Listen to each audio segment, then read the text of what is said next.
Hello everyone, welcome to the Lightning Ball channel.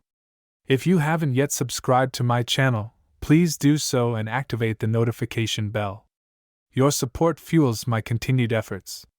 In our previous episode, we mentioned that after over 5 months of preparation by Rimura's side, Michael finally took action, granting his subordinates various ultimate skills and precisely identifying the location of the angelic ultimate skill, Lord of Purity. Following a discussion, Michael's forces launched a surprise attack on Leon's territory, Golden City Dorado, enveloping the entire city in a blizzard. Simultaneously, those stationed in Golden City, including Guy and Leon, quickly made decisions to confront the enemy while also trying to stall for time, waiting for Rimura's reinforcements. In this episode, we will discuss the battle involving the 4 Primordial Demons, Guy, Diablo, Rain, and Misery, against the enemy. Let's get started. Due to Velzard's demonic aura influence, a fierce blizzard erupted outside the city. Guy and the other 3 primordial demons stepped forward to confront the enemies. However, upon reaching their destination, Guy suddenly turned around, declaring that he would personally take on Frost Dragon Velzard. The other 3 primordial demons unanimously agreed with Guy's decision. Truthfully, Velzard was incredibly powerful, and now she wasn't holding back her strength at all, having shifted from a young girl's appearance to that of an adult woman. Her deep blue eyes had also turned into a shimmering gold, indicating Velzard's original battle form. Seeing this, Guy realized Velzard was serious, making it a sensible choice for him to face Velzard directly. On the other side, Velzard visibly descended into a level of madness that came from releasing pent-up repression. As Guy flew towards the center of the blizzard, he saw Velzard ecstatically shouting, unabashedly expressing her love for him, a direct and bold emotion that Velzard had long suppressed. Oddly enough, Velzard seemed to desire a love that was more intense and combative.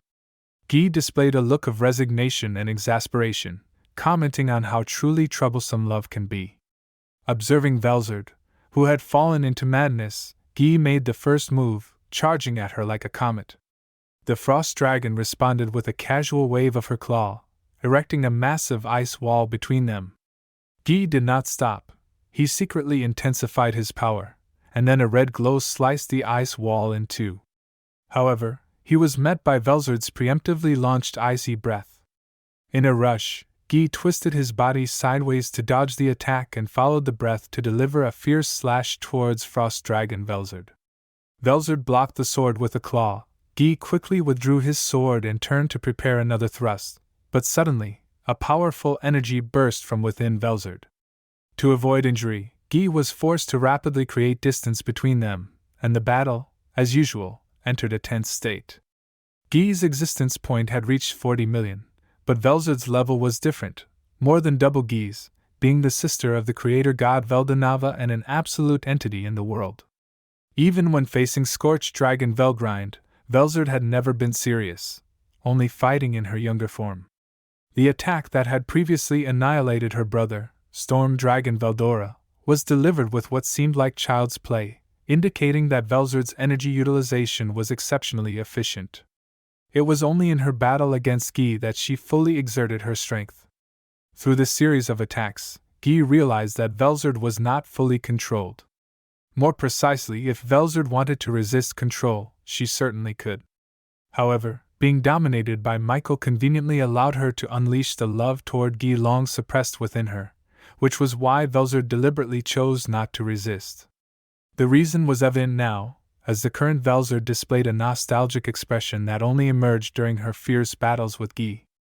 Guy sighed in resignation, understanding that the situation was more complicated than he had anticipated.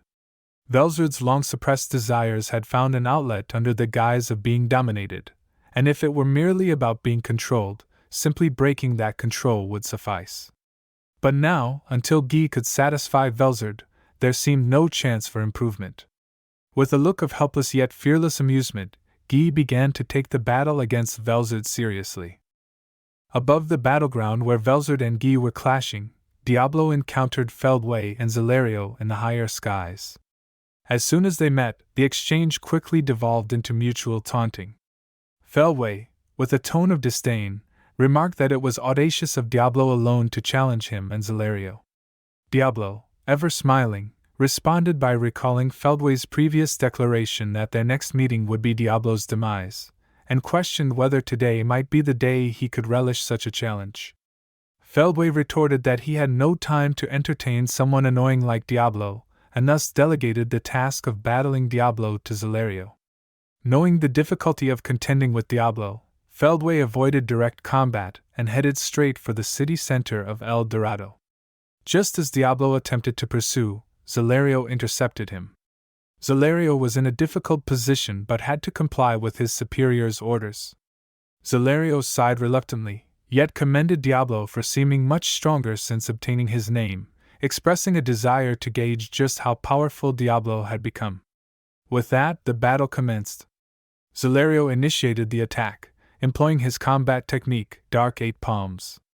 Zalario was not inclined to fight, yet having recently incarnated with powerful body and able to use his full strength after a long time, invigorated Zalario's fighting spirit.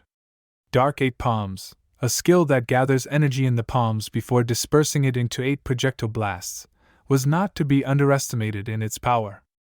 Diablo, unimpressed, grumbled, questioning if that was all Zalario had to offer. This was not a provocation but merely a candid expression of his thoughts. In Diablo's battle strategy, regardless of whether the opponent was stronger or on par with him, the method of testing with the first move required careful consideration. Diablo easily dodged the energy blasts and, staring at Zalario, criticized him for aimlessly wasting magicules, at best a powerful outsider with no real insight on magic use. Facing Diablo's provocation, Zalario suppressed his anger, stating that such an attack hardly counted as a drain on him and that there was an absolute power gap between Diablo and himself, suggesting that Diablo should be more concerned about his own shortcomings. Indeed, Zalario's existence point had reached 20 million, compared to Diablo's 6.66 million, making a little energy waste inconsequential. However, Diablo scoffed, asserting that it was precisely Zalario's understanding that marked him as an outsider. Diablo's comprehension of battle was at the pinnacle. He explained that their fight could either end with a quick kill or drag into a prolonged battle, so avoiding needless energy expenditure was basic common sense. Diablo mocked Zalario, insinuating that Zalario must have been slacking off. Zalario grew very impatient with Diablo, recognizing that disturbing the opponent was a common tactic, but the words from Diablo now seemed to be sincere advice coming from the heart. Regaining his composure, Zalario declared that he did not need reminders from Diablo, asserting that he had always been fighting on the front lines against the Insectars, and that Diablo, who had been taking it easy in the human world, was no longer a match for him. Diablo responded that he also frequently engaged in deadly battles with Zijin, a formidable insector, and noted that Zijin was particularly challenging because he possessed cells from Rimuru-sama, limiting the viable points of attack. Even Diablo found it difficult to defeat Zijin. When Rimuru first encountered Zijin and Epito, they had already lost nearly half of their bodies, so Rimuru provided them with some of his slime cells for healing. The rule that Diablo set for himself and the 3 primordial demon beauties was not to attack parts of Zijin's body composed of Rimuru-sama's cells. It was for this reason that the 3 primordial demon beauties had never defeated Zijin. Of course, at this stage, even if they were to attack Zijin's Rimuru cell parts, the 3 primordial demon beauties would still not likely overcome Zijin. Zalario suddenly remembered that Zijin was the particularly troublesome entity Dino had mentioned. During the last collective discussion at Star Palace, even the insect lord Zelenus had shown a significant interest in Zijin. Realizing this, Zalario acknowledged that Diablo's repeated deadly matches with an opponent like Zijin were not mere bluffs. With this understanding, Zalario took the situation even more seriously. Now let's look at the Battle of Rain, Misery, Pico and Gracia. Standing before Primordial Blue Rain and Primordial Green Misery were Dino's associates, Pico and Gracia. However, before the battle could even begin, Rain, who had been full of bravado just moments earlier in Leon's palace, started having second thoughts. Trembling, Rain complained about the dreadful weather, questioning how it could be so cold. At that moment, Rain wished she wasn't a demon so she could return to the warmth of a fireplace. Consequently, Rain plotted to find an opportunity to slip away. Just then, Misery started ridiculing Rain, pointing out that moments ago a demon had claimed to be ready to show her true skills, yet suddenly seemed to lack any motivation. Rain glanced sideways at Misery and complained that it really was too cold, questioning why a dignified lady should have to fight in a blizzard against people she didn't even dislike. Faced with Rain's shameless response, Misery was left speechless. What rendered Misery even more speechless was that someone actually agreed with Rain's sentiment. That was Pico, who pouted and questioned why she had to wear so little and fight in such cold weather. While speaking, Pico pointed to her thin summer outfit, and Gracia, dressed in a shoulder-bearing combat outfit, empathized, stating she too was very cold, was very upset, and really didn't want to fight at all. Faced with these three, a serious Misery was completely at a loss for words, only now realizing that she was the only one who actually wanted to fight seriously. Recognizing this reality, Misery began to waver. Turning her head, she saw the other three women had already abandoned her and started commiserating with each other. Rain began by complaining about Velzard-sama, annoyed that she had started a blizzard without notice. Pico quickly chimed in, wishing she had been warned earlier so she could have shown off her newly purchased fur coat. Hearing Pico's comment, Gracia became unsettled, questioning when Pico had secretly gone shopping, and asked if it was at the shopping street in Bloomend. Confirming Pico's affirmative response, Gracia muttered to herself about how that street really was a shopping paradise. Like Dino, Pico and Gracia's jobs involved monitoring the world as watchers. Although not as lazy as Dino, in reality, the two were essentially turning around, and shopping for fashionable clothes was their favorite hobby. As the group casually chatted, Rain suddenly seemed to remember something important and spoke up with a serious expression, suggesting that while Pico and Gracia could continue to boast, there seemed to be more pressing matters to address first. Hearing this, Misery realized that Rain was using these comments to make their opponents let their guard down, planning to strike when they least expected it. Misery silently admired Rain's cunning and prepared herself for battle. However, what Misery heard next left her completely dumbfounded. Rain commented on how inconvenient it was to chat in such cold weather, and suggested they should first address the problem of staying warm. Everyone stared at Rain speechlessly, but Rain didn't care about their reactions and landed on the ground, initiating the spell Cositis, a type of ice magic powerful enough to destroy an entire city. If Rain got serious, she could turn everything within a 30-kilometer radius into ice. Pico and Gracia hastily prepared their defenses, but what appeared before them was a 3-meter cubed block of ice, posing no threat whatsoever.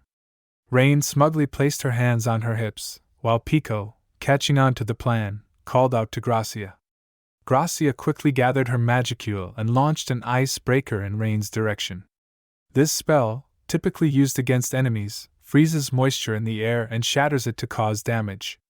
This time, however, Gracia, with precise control, broke a large hole in Rain's massive ice block, effectively creating a temporary ice hut. Rain and Gracia exchanged smiles, silently admiring each other's unspoken coordination. Pico was the first to dash into the shelter, while Rain called out to Misery to hurry inside for a chat. Misery stood bewildered, finally realizing that Rain's earlier remarks were not made in jest. Feeling foolish for having prepared so thoroughly for a battle, she reluctantly followed them inside. Thus, the sisters' tea party commenced. The straightforward Pico immediately questioned Rain and Misery, noting that both seemed much stronger than at their last meeting, and asked what was going on. Rain, somewhat coyly, mentioned that the details couldn't be disclosed, but she and Misery had received evolutionary rewards directly from Rimura-sama. Misery quickly intervened, suggesting that perhaps these details were not appropriate to share.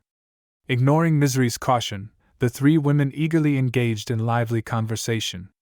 Rain also managed to extract intelligence, including information about Pico's ultimate skill, Lord of Rigor, and Gracia's Lord of Glory, as well as details about the enemy's strength. Rain had gained considerable information merely by mentioning Rimura-sama's name, making it a highly profitable exchange in any regard. After the exchange of intelligence, the group began to vent about their daily grievances, from how arduous their regular duties were to how foolish their leaders could be. As everyone opened up, Rain, caught up in the spirit of the gathering, pulled out some sweet potatoes she had been saving and started grilling them right there, filling the small room with a delightful aroma. To top it off, Rain even brought out some sweet wine. Misery expressed her nervousness about their actions possibly being a bit excessive, worrying they might be scolded by Gi-sama. Rain reassured Misery that Misery was just being overly anxious and that her sweet wine was a winter essential. Gracia encouraged Misery to relax and not be so uptight. Pico chimed in, suggesting that Gracia probably just wanted to drink herself, but since she also wanted a drink, it was fine. Rain casually told Misery that having a drink to reconcile after a battle was common sense.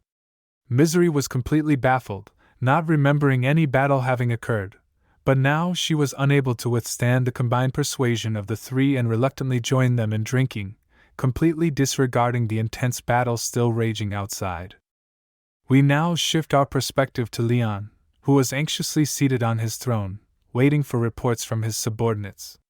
However, with a loud bang, the doors of the audience hall were blown apart, and an intruder arrived. Emerging from the smoke was a chubby figure, none other than the angry Pierrot, Footman. Leon had encountered Footman before, at which time Footman had posed no threat to him at all. But the Footman of now was a completely different story. Besides the change in Footman's power, what was more concerning was his purpose. Presently alone, if Footman's intention was to capture Leon, it seemed overly bold and foolhardy. Leon's knights, Oros and Claude, gripped their weapons, ready to attack at any moment.